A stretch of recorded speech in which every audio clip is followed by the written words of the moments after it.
नमस्कार दोस्तों, आपके अपने प्रिय चैनल लाइफ हाई STDIS में आप सबका स्वागत है। दोस्तों, आज हम लोग राजा महेंद्र प्रताप सिंह राज्य विश्वविद्यालय अलीगढ़ के B.Ed फर्स्ट सेमेस्टर एग्जाम 2024-25 का पेपर 104 अर्थात योग शिक्षा यानी योगा एजुकेशन का फुल प्रैक्टिस सेट 7 हल करेंगे। दोस्तों, इस प्रैक्टिस सेट में योगा शिक्षा से संबंधित 76 बहुत ही महत्वपूर्ण प्रश्नों को हम लोग हल करेंगे। दोस्तों, यदि आप लोग इस प्रैक्टिस सेट को कई बार रिवीजन करके तैयार कर लेते हैं तो आप लोगों को तमाम प्रश्न इसी प्रैक्टिस सेट से सेम टू सेम परीक्षा में मिलेंगे। दोस्तों, प्रश्नों पर आने से पहले एक रिक्वेस्ट है, चैनल को अभी सब्सक्राइब नहीं किए हैं तो प्लीज़ चैनल को सब्सक्राइब जरूर करें और वीडियो को अपने मित्रों तक शेयर करें ताकि ज़्यादा से ज़्यादा छात्र छात्राओं को लाभ मिल सके। साथ ही वीडियो को लाइक कमेंट करके अपनी प्रतिक्रिया जरूर दें। दोस्तों, पहला प्रश्न है, अंतर्राष्ट्रीय योग दिवस कब मनाया जाता है? ऑप्शन है 20 जून, ऑप्शन बी 21 जून, ऑप्शन सी 22 जून, ऑप्शन डी 23 जून। इसका सही जवाब हो जाएगा ऑप्शन बी 21 जून। अंतर्राष्ट्रीय योग दिवस 2023 की थीम वसुधैव कुटुंबकम के लिए योग थी। अंतर्राष्ट्रीय योग दिवस 2022 की थीम मानवता के लिए योग थी यानी योगा फॉर ह्यूमनिटी। अंतर्राष्ट्रीय योग दिवस 2021 की थीम कुशल क्षेम के लिए योग थी यानी योगा फॉर वेलबीइंग। 2023 में 9वां अंतर्राष्ट्रीय योग दिवस मनाया गया। भारत में पहला अंतर्राष्ट्रीय योग दिवस 21 जून 2015 को मनाया गया। दोस्तों, अगला प्रश्न है, खाना खाने के कितने समय पश्चात योगाभ्यास करना चाहिए? ऑप्शन है 30 मिनट, ऑप्शन बी 60 मिनट, ऑप्शन सी 90 मिनट, ऑप्शन डी 2 घंटा। इसका सही जवाब हो जाएगा ऑप्शन डी 2 घंटा। अगला प्रश्न है, कपालभाति प्राणायाम का मुख्य लाभ क्या है? इसका सही जवाब हो जाएगा ऑप्शन ए, कफ की समस्या को दूर करना। दोस्तों, हम लोग सही ऑप्शन ही देखेंगे ताकि आप लोगों का बहुमूल्य समय बच सके। अगला प्रश्न है, योग सूत्र में सूत्रों की संख्या कितनी है? इसका सही जवाब हो जाएगा ऑप्शन डी 195। अगला प्रश्न है, निम्नलिखित में से कौन सा एक अष्टांग योग नहीं है? इसका सही जवाब हो जाएगा ऑप्शन सी व्यायाम। निम्नलिखित में से कौन सा एक अष्टांग योग नहीं है? इसका सही जवाब ऑप्शन सी व्यायाम। अगला प्रश्न है, भोजन करने के उपरांत कौन सा आसन कर सकते हैं? इसका सही जवाब हो जाएगा ऑप्शन डी वज्रासन। अगला प्रश्न है, कौन सा आसन सामान्य रक्त दबाव बनाए रखने के लिए उपयोगी है? इसका सही जवाब हो जाएगा ऑप्शन ए श्वसन। अगला प्रश्न है, निम्नलिखित में से कौन एक प्राणायाम से संबंधित नहीं है? इसका सही जवाब हो जाएगा ऑप्शन ए धौती। अगला प्रश्न, निम्नलिखित में से कौन सा एक आसन भोजन के तुरंत बाद किया जा सकता है? इसका सही जवाब है ऑप्शन सी वज्रासन। अगला प्रश्न है, योग में मिताहार का अर्थ है? इसका सही जवाब हो जाएगा ऑप्शन सी कम खाना। अगला प्रश्न है, योग मानव जात जीवन और शरीर को अति मानव में बदल देता है, यह दर्शन दिया है। इसका सही जवाब हो जाएगा ऑप्शन सी अरविंदो घोष ने। अगला प्रश्न है, एक योग कक्षा का प्रारंभ सामान्यतः होता है? इसका सही जवाब हो जाएगा ऑप्शन ए एक प्रार्थना। अगला प्रश्न है, एक ही वस्तु पर बिना प्रयास के रहने को कहते हैं? इसका सही जवाब है ऑप्शन सी ध्यान। अगला प्रश्न है, समाधि के 2 प्रकार हैं? इसका सही जवाब हो जाएगा ऑप्शन ए चेतन और अचेतन। अगला प्रश्न है, निम्नलिखित में से कौन सा 5 नियम में नहीं आता है? इसका सही जवाब है ऑप्शन डी अहिंसा। अगला प्रश्न है, योग में यम का कौन सा अंग नहीं है? इसका सही जवाब है ऑप्शन डी तप। योग में यम का कौन सा अंग नहीं है? ऑप्शन डी तप। अगला प्रश्न है, चित्त की वृत्तियां कितनी हैं? इसका सही जवाब हो जाएगा ऑप्शन सी 5। अगला प्रश्न है, किस अभ्यास के महारत से कोई पानी के ऊपर कमल के पत्ते समान तैर सकता है? इसका सही जवाब है ऑप्शन डी प्लावनी। अगला प्रश्न है, ब्रह्म कुमारीज का राजयोग किस आधुनिक योग स्कूल के अंतर्गत आता है? इसका सही जवाब है ऑप्शन बी मेडिटेशनल योग। अगला प्रश्न है पूर्वजों द्वारा योग को पढ़ाने का उद्देश्य प्राप्त करना था। इसका सही जवाब है ऑप्शन डी, ज्ञानोदय या स्व अनुभूति। अगला प्रश्न है आज्ञा चक्र की स्थिति है। इसका सही जवाब हो जाएगा ऑप्शन बी, भवों के बीच में। अगला प्रश्न है निम्नांकित में कौन हठ योग के अनुसार सर्वश्रेष्ठ आसन है। इसका सही जवाब हो जाएगा ऑप्शन ए, सिद्धासन। अगला प्रश्न है योग चित्त वृत्ति निरोध किसने कहा। योग चित्त वृत्ति निरोध है किसने कहा। इसका सही जवाब हो जाएगा ऑप्शन ए, पतंजलि ने। अगला प्रश्न है योग का मुख्य उद्देश्य क्या है। इसका सही जवाब हो जाएगा ऑप्शन डी, सर्वांगीण विकास। अगला प्रश्न है स्थित प्रज्ञ का वर्णन है। इसका सही जवाब हो जाएगा ऑप्शन ए, भगवत गीता। अगला प्रश्न है मन को किसी वस्तु, चित्र, ध्वनि अथवा विचार पर टिकाए रखना और केंद्रित करना कहलाता है। इसका सही जवाब है ऑप्शन बी, ध्यान। अगला प्रश्न है लंबी एकाग्रता ले जाती है। इसका सही जवाब हो जाएगा ऑप्शन डी, समाधि में। अगला प्रश्न है योग सूत्र में कुल कितने अध्याय हैं। इसका सही जवाब हो जाएगा ऑप्शन ए, 4। अगला प्रश्न है समाधिपाद में कुल कितने सूत्र हैं। इसका सही जवाब हो जाएगा ऑप्शन सी, 51। अगला प्रश्न है योग में कितने नियम होते हैं। इसका सही जवाब हो जाएगा ऑप्शन बी, 5।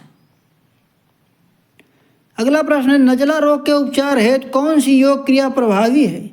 इसका सही जवाब हो जाएगा ऑप्शन ए, उड्डीयन बंध, ऑप्शन बी नेत, या ऑप्शन सी भस्त्रिका प्राणायाम, ऑप्शन डी उपर्युक्त सभी। इसका सही जवाब हो जाएगा ऑप्शन डी, उपर्युक्त सभी। योग जीवन व आत्मा का मिलन है, यह परिभाषा किसमें बताई गई है। इसका सही जवाब हो जाएगा ऑप्शन ए, वेदांत में। नंबर 1 वन आश्रम परिस्थिति के अनुसार धर्म का पालन करना तब कहलाता है। नंबर 2 सत्व का अर्थ है प्रकाश। अगला प्रश्न है योग के प्रारंभ करने का जिक्र निम्न में से किस ग्रंथ में है। इसका सही जवाब हो जाएगा ऑप्शन सी, श्रीमद् भगवत गीता में। नोट नंबर 1 सृष्टि के प्रारंभ में भगवान ने योग का उपदेश सूर्य को दिया। नंबर 2 ऋग्वेद में योग के बारे में उल्लेख मिलता है। नंबर 3 विश्व पुराण में भक्त के 9 प्रकार बताए गए हैं। अगला प्रश्न है चेयर पोज किस आसन को कहा जाता है। इसका सही जवाब हो जाएगा ऑप्शन ए, उत्कटासन। चेयर पोज किस आसन को कहा जाता है, उत्कटासन को। अगला प्रश्न है हिरण्यगर्भ योग शास्त्र संबंधित है। इसका सही जवाब हो जाएगा ऑप्शन ए, अहिर बुधन्य संहिता से। हिरण्यगर्भ योग शास्त्र संबंधित है, ऑप्शन ए आहिर बुधन्य संहिता से। नोट हिरण्यगर्भ योग शास्त्र में वर्णित कर्म योग संहिता के कुल 14 अध्याय हैं। नंबर 2 हिरण्यगर्भ योग शास्त्र में 12वां तंत्र मोक्ष तंत्र के नाम से जाना जाता है। अगला प्रश्न है हिरण्यगर्भ निम्न में से किसका रूप है। इसका सही जवाब हो जाएगा ऑप्शन बी, ब्रह्मा जी का। अगला प्रश्न है पुराणों के अनुसार योगी दत्तात्रेय निम्न में से किसके अवतार थे। इसका सही जवाब हो जाएगा ऑप्शन ए, विष्णु जी के। अगला प्रश्न है कृष्णामाचार्य योग केंद्र कहाँ स्थित है। इसका सही जवाब हो जाएगा ऑप्शन बी, चेन्नई में। अगला प्रश्न है अष्टांग केंद्र कहाँ स्थित है। इसका सही जवाब हो जाएगा ऑप्शन ए, मैसूर में। आत्मा है, इसका सही जवाब हो जाएगा ऑप्शन बी, अपरिवर्तनशील। उपेक्षा का अर्थ उदासीनता। अगला प्रश्न है बिहार स्कूल ऑफ योग की स्थापना कब हुई। इसका सही जवाब हो जाएगा ऑप्शन ए, 1964 में। बिहार स्कूल ऑफ योग की स्थापना मुंगेर में स्वामी सत्यानंद ने 1964 में की थी। अगला प्रश्न है श्री अरविंद घोष की साहित्यिक कृतियां हैं। इसका सही जवाब हो जाएगा option A, the life of divine, B essays on Gita, the synthesis of yoga, option D उपर्युक्त सभी। इसका सही जवाब हो जाएगा ऑप्शन डी, उपर्युक्त सभी। Note poems and place 1942, the synthesis of yoga 1948, the human cycle 1949, the ideal of humanity unity 1949, the legend and मनोपरिणमन अरविंद का सिद्धांत है। अगला प्रश्न है राजयोग के प्रकार कौन से हैं? इसका सही जवाब हो जाएगा ऑप्शन ए प्राणायाम, ऑप्शन बी प्रत्याहार, ऑप्शन सी धारणा, ऑप्शन डी उपयुक्त सभी। इसका सही जवाब हो जाएगा ऑप्शन डी उपयुक्त सभी। अगला प्रश्न है योग की सीढ़ियाँ कौन सी हैं? इसका सही जवाब है ऑप्शन ए यम, ऑप्शन बी नियम, ऑप्शन सी आसन, ऑप्शन डी उपयुक्त सभी। इसका सही जवाब हो जाएगा ऑप्शन डी उपयुक्त सभी। कुंजल क्रिया के अभ्यास से कौन सा विकार दूर होता है? इसका सही जवाब हो जाएगा ऑप्शन ए अनिद्रा, ऑप्शन बी अम्लता, ऑप्शन सी पित्त, ऑप्शन डी उपयुक्त सभी। इसका सही जवाब ऑप्शन डी है। उज्जाई प्राणायाम डिप्थीरिया रोग को रोकता है। अगला प्रश्न है नेत्र के कौन से प्रकार हैं? इसका सही जवाब हो जाएगा ऑप्शन ए जल व सूत्र नेत्र, ऑप्शन बी धूत व तेल नेत्र, ऑप्शन सी दुग्ध, ऑप्शन डी उपयुक्त सभी। इसका सही जवाब ऑप्शन डी उपयुक्त सभी। फेफड़ों के लिए कौन सा आसन श्रेष्ठ है? इसका सही जवाब हो जाएगा ऑप्शन ए ताड़ासन। नंबर 1 उच्च रक्तचाप बीमारी को साइलेंट किलर के नाम से भी जाना जाता है। नंबर 2 उच्च रक्तचाप के लक्षण अनिद्रा, सरदर्द, कोढ़ आना होता है। नंबर 3 कपाल भांत शब्द में भांत का अर्थ है आभा, उजाला, क्रांति। दोस्तों अगला प्रश्न है किस वेद में कहा गया उदीयन दित्त कुमीन हंतु निम्नोचन हंतु रश्म भी? इसका सही जवाब हो जाएगा ऑप्शन ए अथर्ववेद में। अगला प्रश्न है लेइंग टोर्टॉइज पोज किस आसन को कहते हैं? इसका सही जवाब हो जाएगा ऑप्शन बी कूर्मासन को। कूर्मासन यानी कछुआ पोज एक कछुआ के समान दिखने वाली मुद्रा है। अगला प्रश्न है डिस्पेसिया रोग के उपचार है तो कौन सी योग क्रिया उपयोगी है? इसका सही जवाब है ऑप्शन ए विपरीत करणी मुद्रा, ऑप्शन बी कुंजल, ऑप्शन सी शलभासन, ऑप्शन डी उपयुक्त सभी। इसका सही जवाब है ऑप्शन डी उपयुक्त सभी। अगला प्रश्न है थैलीसीमिया रोग का मुख्य कारण है? इसका सही जवाब हो जाएगा ऑप्शन डी अनुवांशिकता। थैलीसीमिया यह एक अनुवांशिक रक्त रोग है जो माता अथवा पिता या दोनों के जीन्स में गड़बड़ी के कारण होता है। थैलीसीमिया रोग के कारण एनीमिया दूसरा रोग शरीर में उत्पन्न हो जाता है। अगला प्रश्न है कौन सी योग क्रिया घेघा रोग के उपचार में उपयोगी होती है? इसका सही जवाब है ऑप्शन ए सर्वांगासन, ऑप्शन बी जालंधर बंध, ऑप्शन सी हलासन, ऑप्शन डी उपयुक्त सभी। इसका सही जवाब है ऑप्शन डी उपयुक्त सभी। किस प्राणायाम के अभ्यास से आज्ञा चक्र सक्रिय होता है और नकारात्मक विचार दूर होते हैं? इसका सही जवाब हो जाएगा ऑप्शन ए भस्त्रिका। अगला प्रश्न है पाचन शक्ति को पुष्ट करने के लिए कौन से चक्र पर ध्यान करना चाहिए? इसका सही जवाब हो जाएगा ऑप्शन सी मणिपुर चक्र। पार्किंसन रोग किस तंत्र को प्रभावित करता है? इसका सही जवाब हो जाएगा ऑप्शन सी तंत्रिका तंत्र। योग एवं व्यायाम। अगला प्रश्न है योग एवं व्यायाम है? इसका सही जवाब हो जाएगा ऑप्शन डी एक दूसरे के सहयोगी। अगला प्रश्न है अंतर्राष्ट्रीय योग दिवस 2022 में क्या विषय वस्तु थी? इसका सही जवाब हो जाएगा ऑप्शन ए मानवता के लिए योग। अंतर्राष्ट्रीय योग दिवस 2023 की थीम वसुधैव कुटुंबकम के लिए योग थी। अंतर्राष्ट्रीय योग दिवस 2022 की थीम मानवता के लिए योग थी, योगा फॉर ह्यूमनिटी। भारत में पहला अंतर्राष्ट्रीय योग दिवस 21 जून 2015 को मनाया गया था। अंतर्राष्ट्रीय योग दिवस 2021 की थीम कुशल क्षेम के लिए योग, योगा फॉर वेल बीइंग। 5वां 2022 में अंतर्राष्ट्रीय योगा दिवस मनाया गया। अगला प्रश्न है सूर्य नमस्कार में कितने सोपान हैं? इसका सही जवाब है ऑप्शन डी 12। अगला प्रश्न है स्वामी विवेकानंद योग अनुसंधान संस्थान स्थित है? इसका सही जवाब है ऑप्शन बी बेंगलुरु में। अगला प्रश्न है कर्मयोग से संबंधित गीता का अध्याय है? इसका सही जवाब है ऑप्शन बी 3। अगला प्रश्न है भगवत गीता से संबंध में सही कथन नहीं है? इसका सही जवाब हो जाएगा ऑप्शन सी राजा इच्छाक से संबंधित। सही कथन नहीं है ऑप्शन सी राजा इच्छाक से संबंधित। राजा इच्छाक सूर्यवंशी हैं और त्रेता युग से संबंधित हैं। अगला प्रश्न है उपनिषदों में कुल कोशों की संख्या है? इसका सही जवाब हो जाएगा ऑप्शन बी 5।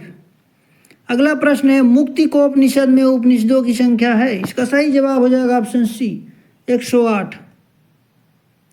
अगला प्रश्न है वेदों के संबंध में गलत कथन है? इसका सही जवाब हो जाएगा ऑप्शन डी अथर्वा ऋषि की कृति हैं। अगला प्रश्न है हठ योग प्रदीपिका के लेखक कौन है? इसका सही जवाब हो जाएगा ऑप्शन बी स्वात्माराम। स्वात्माराम बाबा गोरखनाथ के शिष्य थे। अगला प्रश्न है योग एवं व्यायाम है? इसका सही जवाब हो जाएगा ऑप्शन डी एक दूसरे के सहयोगी हैं। अगला प्रश्न है किस भारतीय युवा संगठन ने एक साथ दीर्घ अवधि तक योग करने के लिए लिम्का बुक ऑफ रिकॉर्ड में स्थान प्राप्त किया है? इसका सही जवाब हो जाएगा ऑप्शन सी एनसीसी। किस भारतीय युवा संगठन ने एक साथ दीर्घ अवधि तक योग करने के लिए लिम्का बुक ऑफ रिकॉर्ड में स्थान प्राप्त किया है? Option C NCC. अगला प्रश्न है चित्त की वृत्तियों का निरोध होना योग है या किस महर्षि का कथन है? इसका सही जवाब हो जाएगा ऑप्शन बी महर्षि पतंजलि। अगला प्रश्न है स्वामी विवेकानंद योग अनुसंधान संस्थान स्थित है? इसका सही जवाब हो जाएगा ऑप्शन बी बंगलुरु में। अगला प्रश्न है कर्म योग से संबंधित गीता का अध्याय है? इसका सही जवाब हो जाएगा ऑप्शन बी तीसरा। भगवत गीता के संबंध में सही कथन नहीं है? इसका सही जवाब हो जाएगा ऑप्शन सी राजा इक्ष्वाकु से संबंधित। राजा इक्ष्वाकु सूर्यवंशी हैं और त्रेता युग से संबंधित हैं। अगला प्रश्न है उपनिषदों में कुल कोशों की संख्या है? इसका सही जवाब हो जाएगा ऑप्शन बी 5। मुक्तिकोपनिषद में उपनिषदों की संख्या है? इसका सही जवाब हो जाएगा ऑप्शन सी 108। अगला प्रश्न है वेदों के संबंध में गलत कथन है? इसका सही जवाब हो जाएगा ऑप्शन डी अथर्वा ऋषि की कृति हैं। अगला प्रश्न है हठ योग प्रदीपिका के लेखक कौन है? इसका सही जवाब हो जाएगा ऑप्शन बी स्वात्माराम। हठ योग प्रदीपिका के लेखक कौन है? स्वात्माराम। स्वात्माराम बाबा गोरखनाथ के शिष्य थे। अगला प्रश्न है महर्षि पाणिनि ने योग शब्द की व्युत्पत्ति मानी है? इसका सही जवाब हो जाएगा ऑप्शन ए युजिर योगो, ऑप्शन बी युज समाधो, ऑप्शन सी युज सन्मने, ऑप्शन डी उपरोक्त सभी। इसका सही जवाब है ऑप्शन डी उपरोक्त सभी। दोस्तों इस वीडियो में बस इतना ही। बाकी अन्य जो प्रश्न है वो आप लोगों की प्रैक्टिस के लिए हैं। आप लोग कमेंट बॉक्स में कमेंट करके इसका जवाब जरूर दीजिएगा। नंबर 1 है खाना खाने के तुरंत बाद का आसन है? इसका सही जवाब आप लोगों को कमेंट बॉक्स में कमेंट करके देना है। नंबर 2 उपनिषद का शाब्दिक अर्थ है? इसका सही जवाब आप लोगों को देना है कमेंट बॉक्स में कमेंट करके। नंबर 3 इंद्रियों का इंद्रिय विषयों से हटना है? इसमें सही ऑप्शन जो भी हो उसको कमेंट करके आप लोग बताएंगे। नंबर 4 पुरुष को क्या कहा जाता है? इसका सही जवाब आप लोगों को देना है। नंबर 5 है सुस्ती, मंदता, जड़ता आदि को दूर करने के लिए कौन से चक्र पर ध्यान करना चाहिए? इसका सही जवाब आप लोगों को कमेंट बॉक्स में कमेंट करके देना है। नंबर 6 है निम्न रक्तचाप के उपचार है तो किस चक्र पर ध्यान करना चाहिए? इसका सही जवाब आप लोगों को कमेंट बॉक्स में कमेंट करके देना है। दोस्तों पूरा वीडियो देखने के लिए आप सबका धन्यवाद। दोस्तों इस प्रैक्टिस सेट में बहुत ही महत्वपूर्ण प्रश्नों का संकलन किया गया है, इसलिए आप लोग इस प्रैक्टिस सेट को कई बार रिवीजन करके जरूर जाएं ताकि आप लोगों को परीक्षा में ज़्यादा से ज़्यादा लाभ मिल सके। दोस्तों इस वीडियो में बस इतना ही। मिलते हैं अगले वीडियो में, तब तक के लिए नमस्कार।